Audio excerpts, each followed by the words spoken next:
NCP ক্ষমতা আসতে না পারে তাহলে ভারতের তাবেদারি আবার বাংলাদেশের সৃষ্টি করবে তারা। তাই এনসিপিকে ক্ষমতায় আনতে হবে। ওসমান হাদি চলে গেছে, নাসিরুদ্দিন পাটোয়ারি, হাসনাত আব্দুল্লাহদের মতো লোক যদি বাংলাদেশে না থাকে, বাংলাদেশ অচল হয়ে যাবে।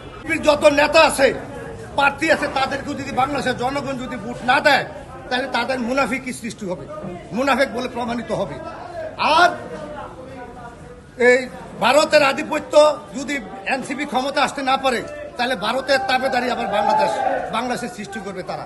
তাই এনসিপিকে ক্ষমতায় আনতে হবে। এনসিপি ব্যতীত বাংলাদেশের কোনো উপায় নাই, থাকবে না।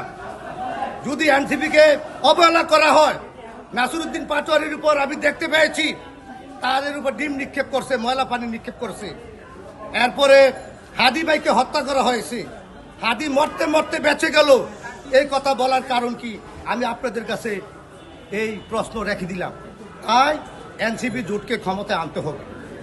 সিন্নি খায় কার দ্বারা, মোল্লা সিনে না। যাদের দ্বারা 29 সালে নির্বাচন 26 সালে চলে আসছে তাদের উপর ময়লা পানি নিক্ষেপ করে কত বড় মুনাফেক। এগুলি ভারতের দালাল, এগুলি বাংলাদেশেও আছে। বাংলাদেশের কালপিট লোক ওরা, বাংলাদেশের মাটির মানুষের শত্রু।